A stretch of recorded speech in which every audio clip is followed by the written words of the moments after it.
So, good morning, people, and welcome to the cafe for April. I know there's a few newbies here, and I'm actually in the newbie boat myself. I'm sitting in Glasgow. The first time in 53 cafes, I have not been in a rural home location. And you will see an Alistair Dalton screen. He is from the Scotsman newspaper, and he has kindly given me space. So I'm sitting over the desk from him today. So this is a very surreal experience for me, talking about rural, being in a city. Anyway, for those of you that are new, please use the chat box as your friend. Okay, introduce yourself, give us a weather forecast, tell us what you're going to do for the weekend. It's there for your friends and family to sort of learn about you and who you are. But also, if you could just put the first part of your postcode in, that would be really appreciated. That just helps us gauge where people are joining us from. And I know we've got some people from Europe today. And then that helps us when we're putting funding applications together. So I will kick off in the usual fashion by introducing SRITC. So I'm not going to put people on the spot just now, but I am going to come to two individuals shortly to ask them what SRITC means to them. And here on the screen, you can see what I had called the Musketeers. Some of them are here today, and our advisory group, all supporters and contributors in their own time and volunteers, which is fantastic. So thank you very much for that. What are we about for those of you that never joined us before? We're bringing people together, discussing challenges, discussing opportunities, and it doesn't matter where you're located, whether you're in Scotland or further seas, or whether you're in a rural aligned location. And I can't believe we've done 53 cafes, and it's taken me 53 cafes to actually be somewhere that isn't a rural area. But it's about making sure that we have those core values. And I think we all have this, that we like to be able to share things with people. We like to see change. We always learn something. So I'm actually going to ask Sven, where are you? What SRITC means to you, because I'm not sure where he is today. He might be in Orkney, he might be on the mainland. Good Where are you? heavens, that woke me up. Yes, it would. I I am in Orkney today, where it's beautifully sunny, as I've said in chat. What does SRITC mean to me? I think it is just a kind of a clearinghouse for issues, views, useful information, and learning really about the facts on the ground about rural transport in Scotland and also what people's aspirations and pilots and trials and tests and projects are all about as well. That's what it means to me. And everybody has a different interpretation. So Yes. thank you. But I think everybody will echo those feelings. And today for me is a sign of those times because I'm dressed up. For those of you that haven't been to a cafe, I don't normally get this dressed up, okay? But I am heading to an event in Glasgow at 12 o'clock and I have a dress on. And again, that is a rather unusual thing to be doing. So please, if you're new to a cafe, don't think that you're going to see Jenny Milne dressed up like this every time, okay? But if you are wanting to sort of get involved and meet different people, then and you want to volunteer some time, we are looking for some people to come and join us at the Royal Highland Show. We can give you a ticket if you've got a couple of hours or more than a couple of hours and you want to come and get involved. It's very varied, lots of fun.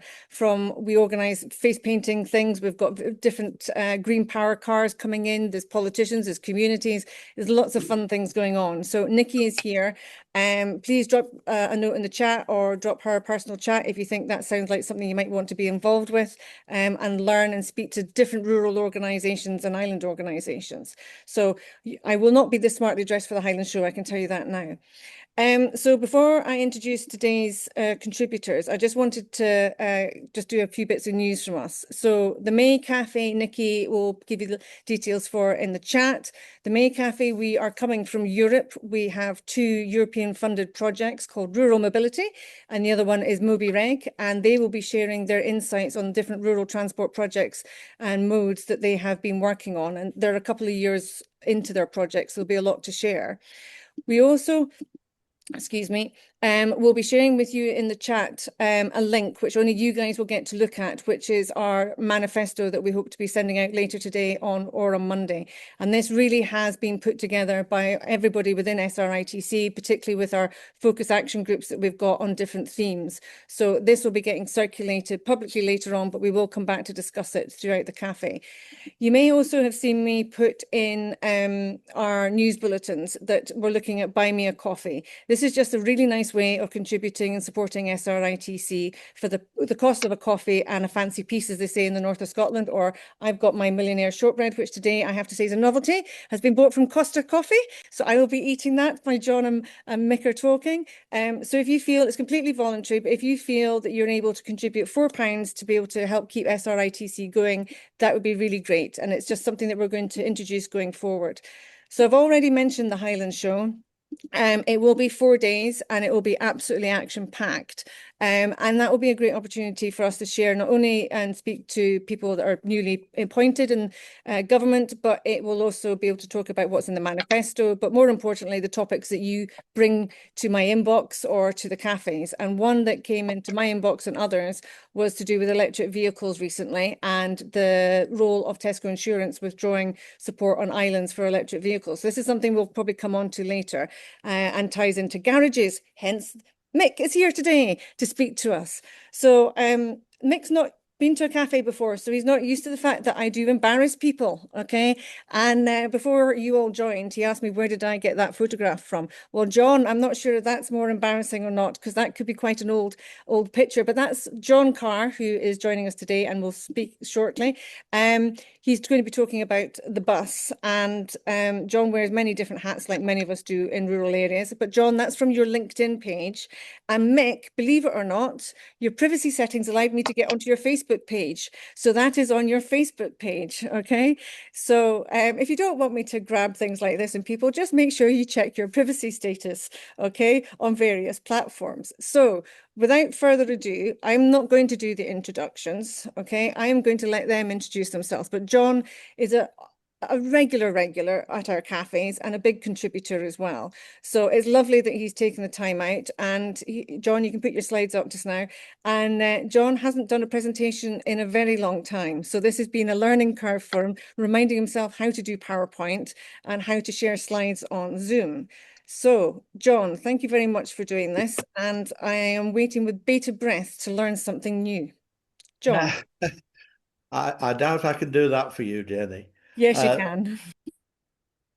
I've entitled this week Getting There Isn't the Whole Story, because what Jenny and I share is an interest in evaluation and the belief that the UK government in particular does not use the most appropriate measures. It's all process driven rather than output driven. Now, this introductory slide, I've got a map of Scotland there. The arrows are places that I'm going to be talking about, but I've been asked to say that Mick is, I think, approximately there, Mick?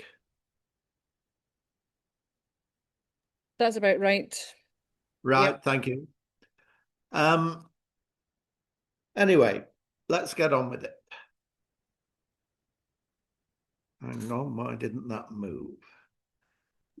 Right, well, first of all, as you'll observe from my present visage, not my LinkedIn one, I'm well on in years now, and I really started in getting interested in the behind the scenes of transport in about 1963. And I thought it was interesting to look back and say that the British transport agenda hasn't really changed that much. In 1963, we just had the Jack report on rural bus services. Surprise, surprise, replacement rail services don't work because the rail service didn't work. Therefore, why run a bus to all the stations rather than adopting more direct routing? Traffic in towns was big, the Buchanan report. The reshaping of British railways had just come out, the Beeching report. So we were looking at the same basic problems, sure, very different contexts. I mean, what we could have done in 1963, if we'd have had the information technology, IT, that we've got now, we might have had a very different world, but we didn't. And there'll be different impacts. We know far more these days about social impacts of transport than we really understood in the 1963 era. And the real problems remain today of access and mobility. Now, this is a slide full of pictures, and what I want to illustrate is really some early initiatives and some legislative opportunities, which I think remain valid today. First of all, there was the rural transport experiments established in the late 70s and running into the early 80s in Devon, North Yorkshire, Difford and Strathclyde. There will be people on this call that were involved with ROUTEX if they're my sort of age. And all of these had one or more of 5 unconventional features: community transport, small vehicles, demand responsive operation, dual purpose services, and feeder services. Post buses. Post buses were a public service operated by the post office, naturally, as part of local mail delivery to provide public transport in rural areas where a conventional bus service would be uneconomic, put my teeth back in, or inefficient. And post buses, I will always say, were murdered by bureaucratic accountancy. I'll perhaps say something more of that in a minute. And then we had the Transport Act 1980 and the Public Passenger Vehicles Act 1981. Now, these were radical legislative instruments by the Thatcher government, which deregulated coach services, introduced trial areas where bus service licensing, an unfamiliar term to people today, but in the old days, all bus services were licensed by the traffic commissioners, removed regulation of fares, restricted objections to road service licenses on grounds of abstraction. In the old days, the big bad Scottish bus group, shall we say, could object to a wee operator such as Jim coming along and saying, I've got a great idea for a service. And they would say, oh, no, you're not going to do that. It would abstract passengers from us. The positive things about the legislation were that they permitted community bus services for the first time. There were permits for the operation of buses by bodies other than bus companies, so community groups could get their own bus and run it. It allowed fare-paying passengers on school services, which opened up massive opportunities in terms of the supply of vehicles, and it allowed taxi buses. Now, here on the screen, we see the first example is an urban one. It's the Linwood Clipper, which we introduced in Strathclyde Regional, in Greater Glasgow, in fact, it was in those days, Passenger Transport Executive, to bring people in from the new communities of Linwood to Glasgow to work. And the theme behind it is that it clipped minutes off your journey and pennies off your fare. And I always think that you should think about marketing at the same time as you're developing your service ideas. Medwin Gypsy was one of, well, 6 or 7 rural transport experiments we had running in Strathclyde at that time. And this was linking Lanark with the villages around Conwath. And it was a classic dial-a-ride. If you wanted a ride the next day, you lifted the phone up, you specified what you wanted to do, and overnight the inspector would look at all the demands, would produce an efficient schedule, give it to the driver, off he would go and do it, return again, and then the next day.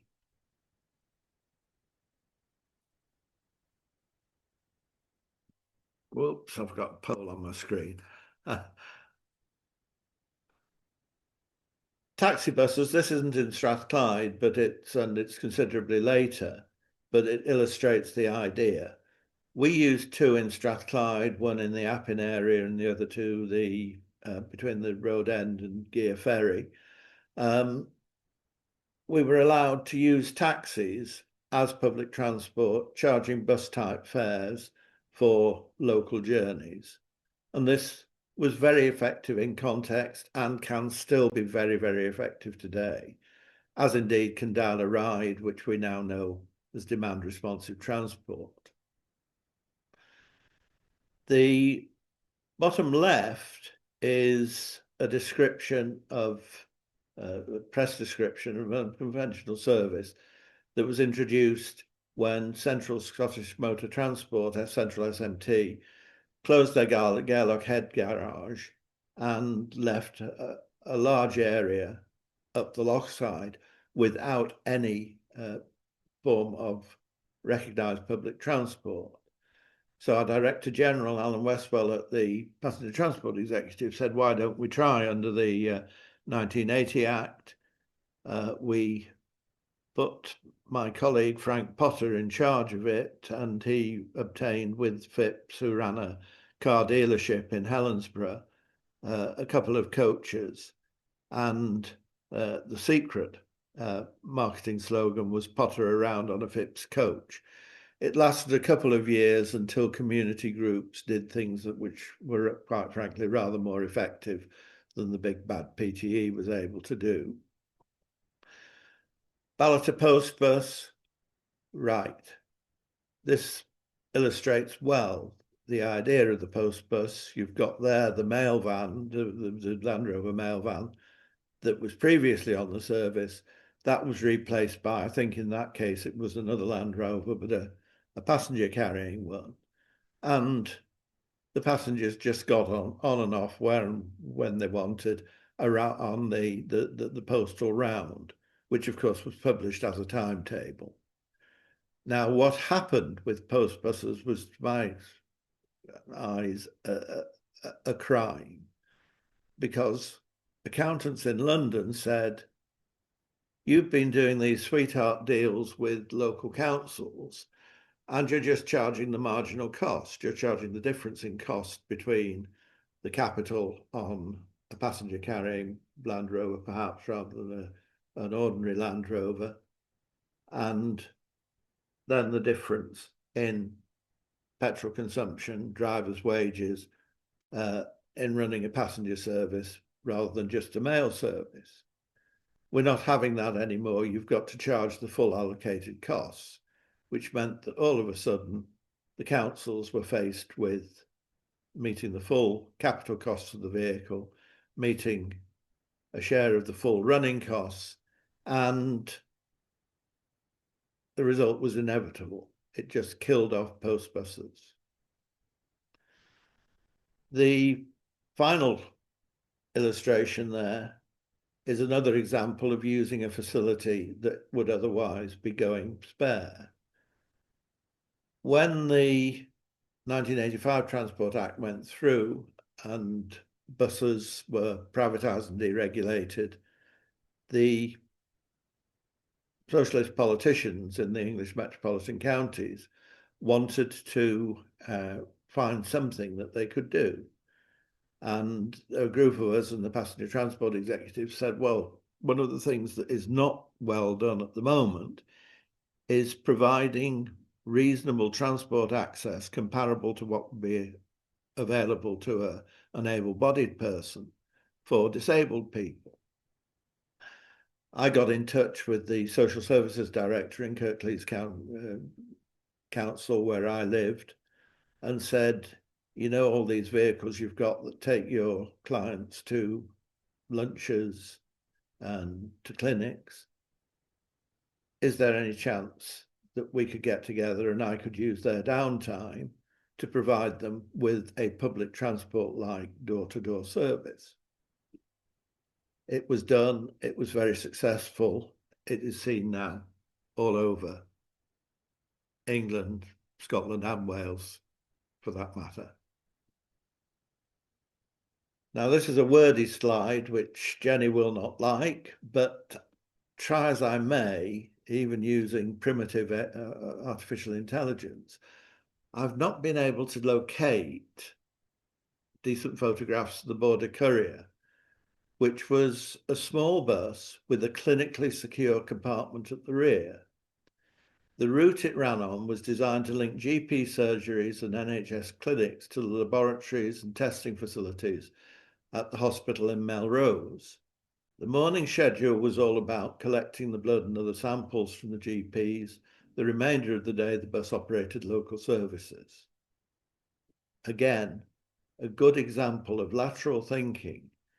Two needs in the same area, bring them together, you share costs, both parties win. And don't forget school buses and coaches. A good example of this was in Strathclyde region, where only Argyll and Bute District Council procured their own school services. We talked to the education department and they said, well, you know, if you ran on public routes, you'd be eligible in those days for fuel duty rebates. That will lessen the costs. You'll also get the income coming in from passengers, which we're now able to carry under the 1980 Act. Result was that we got those vehicles. They could be used to offer better services to the largely rural communities. Now, there were examples of things that didn't work. And in my view, an important lesson in life is it's important to understand why something didn't work as why it did.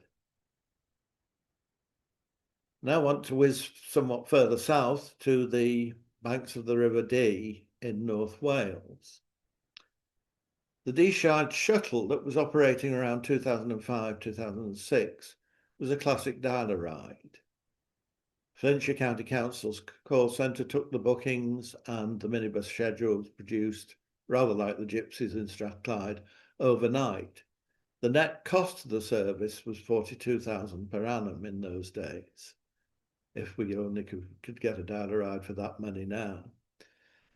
The evaluation produced by Elan Public Transport Consultancy, of which I was later a partner, in 2007 included a survey of almost all the passengers that used the service in 2006, because the call centre kept the addresses of everybody that used the service. And they also talked to the employees on the Deeside Industrial Park. At the time, it flew largely under the radar, but 3 employees who'd previously been employed for many years, one at least more than 10, had secured jobs and were pleasing their employers because they were efficient in doing the jobs that they'd got. And these were people that were working for the first time because, well, not necessarily for the first time, but were working for the first time for many years, because of the fact that they'd now got public transport that enabled them to get to jobs. Now, the net saving in benefits to UK PLC was £7,000 each. Half the service's net costs were being brought back by at least just three of its passengers, and it was regularly carrying probably 14, 15 a day. And if we looked at the other social benefits, including environmental benefits, then that service would almost certainly have classed in current terms as commercial. But all this was ignored at the time because of the adherence to the Treasury rules, that you just looked at the costs and benefits directly associated with the service. Dales Bus. Again, an example of a service being withdrawn or losing subsidy and therefore being withdrawn by the North Yorkshire County Council. Yorkshire Dales Society challenged them and said, give us last year's subsidy. We're pretty certain we can run that bus better than you can. Dales Bus was born, separate organisation set up to run it.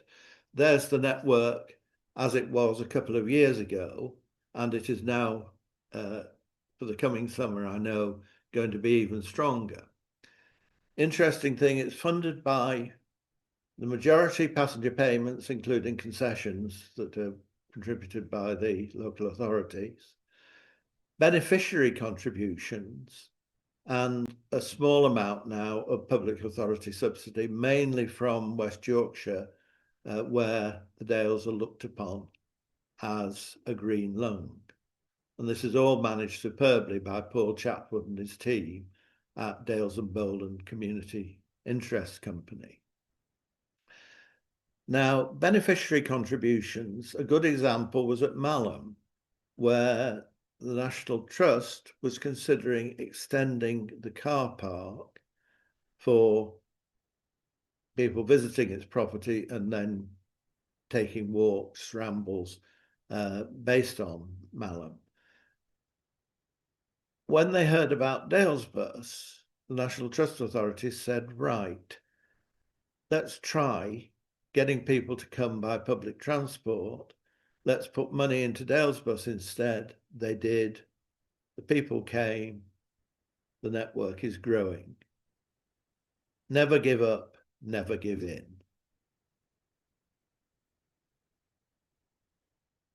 Right, why couldn't we do that on a 365 days a year basis, or perhaps 363 taking account of public holidays?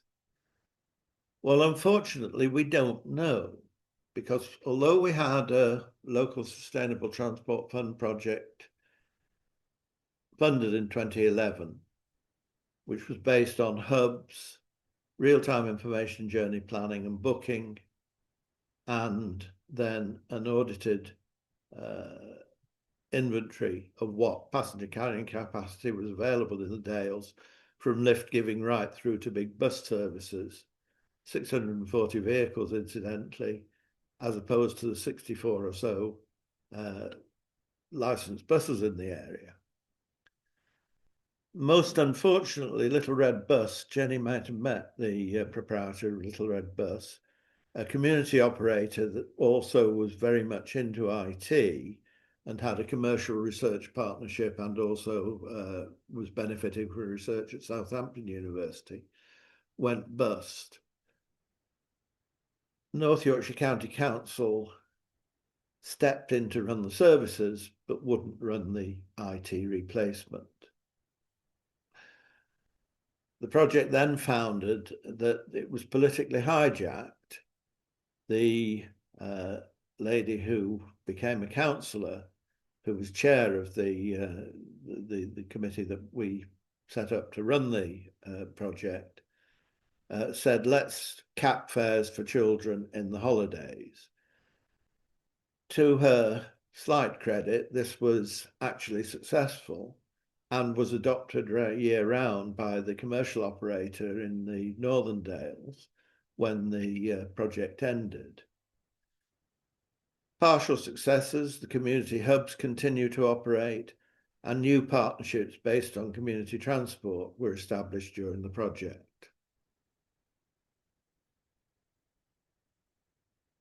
And something new, this is the Mini Switzerland project, which is sponsored by East Midlands Combined Authority, but is the brainchild of Tom Abelman, an entrepreneur come erstwhile public authority employee, who is a real fan, as many of us are, of public transport in Switzerland.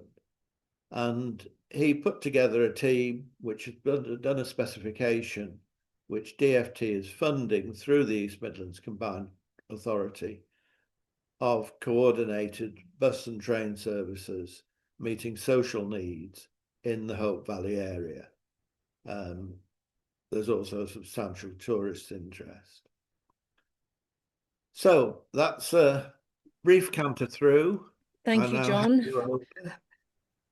I have to say, I've obviously got a vested interest in Switzerland, having lived there. But also just so that you know, SRITC was one of the supporters of this project when they were submitting the bid for DFT. So I'm hoping we will have a guest speaker coming towards the end of this year or into next year to actually hear how they're getting on and what they're doing. So John's just going to stop. John's just stopping sharing his slides, and we're going to then neatly go into garages, because you can't operate any vehicles in a local area without making sure that you've got access to a garage. And Mick is a well-kent face behind the scenes at SRITC. Mick, are you there? Because I can't see you on my screen, but feel free to share your screen. And I would love you to tell us the story of what's happening in Tynebrook. Now, John did point out on the map where Tynebrook is, for those of you that aren't familiar with the village in Scotland. So over to you, Mick. Or you might want to unmute. Yeah, I'm here. I'm just trying to get rid of this bloody. Click the slideshow. Yeah, You can skip that later. it's covering up my menu. By the way, folks, in usual fashion, this did work beforehand, didn't it, Mick? It's like a well-oiled machine before. What can you see now, folks? A blank screen, Mick. Alt-Tab is your friend. Yeah. No, I think Sven, he's got an extra slides come into it since we started for some reason. So you're now seeing pictures of what the garage is. Okay, there you go. Now, so for a bit of context, folks, John had roughly pointed out where we are on his larger slide there. So if you can see my cursor here, that is Greenock, which is at the western extremity of the, up and west of Scotland. Tynebrook is down here in the bottom left of the picture. So you can see, rather than, we are in Highland Scotland, but rather than being far north, we're actually west of the main population centres. But despite that, we share all the same basic conditions that Highland Scotland experiences. We are only 60 miles from the centre of Glasgow as the crow flies, but we very much are an isolated community. I can show you this spot here is the Cothouse petrol station, which is 22 miles away. Slightly further away is Strathur filling station, 23.7 miles away. And I can tell you that this route to the closest petrol station at the Cothouse has large sections of single track road with passing places. So this is the kind of road that you would come across up near Ullapool, areas north. Sorry, somebody's just walked in.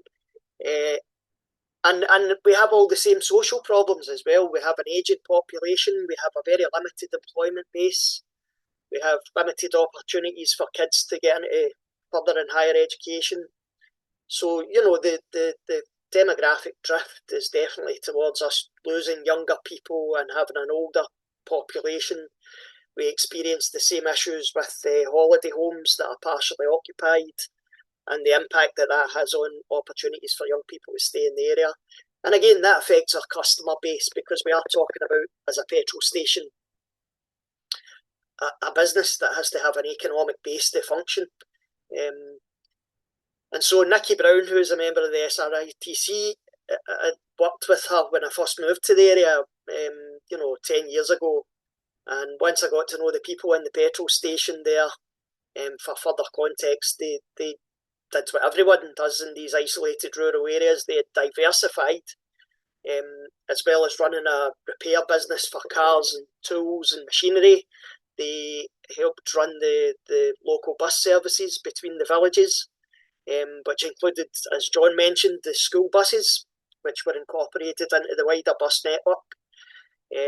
They sold gas bottles as well.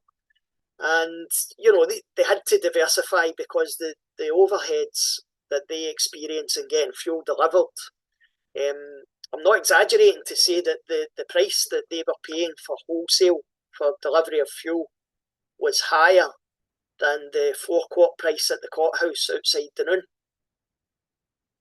And you can understand we're at the end of the supply routes. The tanks that we have are small, so we're not getting huge deliveries in one go. The infrastructure is old, so all these things attract a bit of a premium And I remember saying to Nicky back then, 10 years ago, over 10 years ago now, that place, which has been run by a couple since the 1980s, will one day be a community enterprise, because the market case for a continued business is just not there. And certainly when we got to the stage of looking at community ownership and seeing the figures behind the fuel sales, it was apparent that nobody was going to make a living out of this. So being foolhardy, the Development Trust decided that it would step in and make sure that fuel supply remained in the area for the benefit of the community. So a bit more of context in the kind of the support we've received for this isolated rural area. My organisation, the Tynebrew District Development Trust. Development trusts are a kind of organisation that's been promoted by the Scottish Government, which combine the status of a charity with that of a limited company. So they're very close to the ground, they're approachable in the local communities, but at the same time they're able to hold assets on behalf of the community and run small social enterprises like this for community benefit rather than profit. So the Development Trust in Tynebrew came about in 2012. We had a big consultation with the community. The trust was founded the following year with a remit of improving community amenities, facilities and community life for this, sparsely populated rural area. I should say that in this whole area of southwest Cowal, you're talking about 40 or 50 square miles. There are only 700 people. So the market share is not huge, and that's another reason why a private market-based solution to the fuel supply in the area was not going to work, and the community had to step in. And I'm sure a lot of you are familiar with the Scottish Land Fund. Possibly you haven't heard of it, but the Scottish Land Fund was one of the strands of the National Lottery, which helped community groups to carry out community buyouts of areas of land, community facilities, small businesses, when it could be demonstrated that there would be a large amount of community benefit. So having said back in 2016 or 17 to Nicky, one day this will be a community enterprise, we can fast forward to when I came into post with the Development Trust in 2023 and talking to Mark and Barbara, who ran the petrol station. They told me that they were getting ready to retire. They've been at it since 1980. They put in their shift, running the buses, repairing cars, pillars of the community, kids, generations of kids had grown up getting to school on their buses. And so they, were ready to retire and have a bit of relaxation. And I knew at that point we had to get into gear and prepare for a community buyout. So one of the things that we'd been planning to do for a long time was update our community plan. And I was going to do that in 2024, but having heard of their plans to retire, I brought that forward and I explicitly put in the survey what do people think about our role in protecting these essential services. Because, you lose the petrol station in an area like this, people are forced to travel. And of course, if they go to Dunoon, they're going to buy everything they need for the week while they're there. This affects the local shops, the hardware shop that we had at the time, as well as the grocers.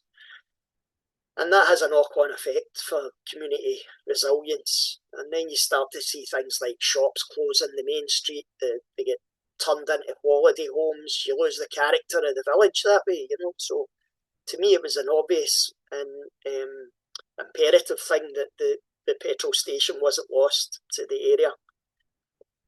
So we went through a big process of consultation with the community. We employed consultants through the Scottish Land Fund to build the case for community ownership. What can you see now, folks? Can you see anything? Blank screen. Blank screen. Keep going the next one. There you go, you've got the garage. Okay, so this is a photo of the garage, some photos of the garage. We finally took possession in March of of this year, and you can see that we got the building in the nick of time, let's say. The building itself is not listed, but it's got a lot of heritage value. It was actually the pier house. So in the old days, if you can see where my cursor is, this section was open. You could drive your horse and cart right down there onto the pier. And coal was delivered by paddle steamer, along with passengers and fuel oil and food, things like that. But the building has seen better days. It served its function for Mark and Barbara, as you know, this was the mechanics workshop here. This was the old ticket office for the pier, which serves as the office for the petrol station. But it needs a lot of attention, as you can see. It needs a new roof. The equipment, the pumping and storage equipment is quite antiquated. These pumps, Mark and Barbara, because Mark was handy at repairing things, they got them second hand sometime in the 90s, I think. They've done their shift. There was a lean-to out the back here that had given them storage space, happened to be made out of asbestos boards. And there was like an accumulation of, you know, the stuff that you would find behind any big shed or workshop in the Highlands, stuff that people are, oh, I'm definitely going to need that, or I'm definitely going to repair that sometime down the line, and it accumulates over time, and that's fine. But it meant for us that, you know, occupying a central, prominent position in the village, right on the shore actually, we wanted to make it a bit more presentable for the village. So these are things that we took into account. As I say, Barbara wanting to retire, Mark had unfortunately died by this point. We were able to negotiate a price with her and carry out the sale. And then we got to the stage where we had to address all the equipment that we might need and the upgrades. And that led us to another strand of Scottish Government funding, which was the Rural and Islands Infrastructure Fund, which we were successful. That's a fund that you apply in partnership with your local council to the Scottish Government. And we've been successful in that. So within a couple of months, we will have new card payment pumps that will expand our opening hours, hopefully catch some of the weekend trade that we were missing before because of limited staffing. We'll have a new roof on the building. We will make several repairs and create 2 little workshops. I should say that in the feasibility study consultation, the top priority for the community was small workplaces for rent, because we've got a lot of small businesses. Premises are a premium. So immediately we're going to have community benefit by providing spaces for people to carry out their business. We've had a lot of different inquiries from, you know, like seafood shacks to small workshops doing guttering and downpipes for roofing, this kind of thing. So that's where we're at just now. And we were lucky enough just to sneak into another funding stream, which was for charging points, which was, another one that was directed at rural and island communities. Wouldn't say it was a totally frictionless process, but we got in quite late in the day and managed to turn that around quickly so that we now have our 2 charging points. These are, I'm not an expert, technically I don't really know, but these are apparently quite fast chargers, and they will require an upgrade to the power supply for the building. So that will happen again out in these isolated areas. It doesn't happen overnight. By the 1st of May, the SSE will come and do the upgrade. So by hopefully the 2nd week in May, we'll be able to offer fast charging for visitors and locals. The little graphic that you can see there, that's, you know, I think artificial intelligence worked overtime on that. I was one of the directors that put it together. It was just to give an idea of what the spruced up building might look like. It's not set in stone, but we're already part way to that, you know, having a refurbished building with new facilities for both the fossil fuels, which I should say we anticipate they've got a shelf life of 10 or 15 years. We know the decarbonisation process will be slower in the rural areas.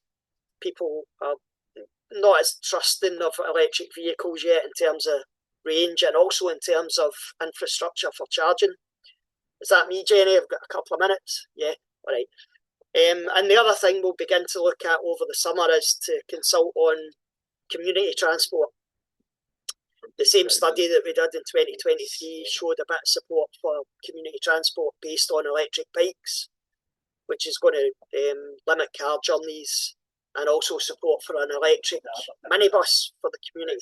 So any questions can come up in the chat, but that's where we're at now. I've made it quite a brief story there, but it's had its twists and turns like all these things do.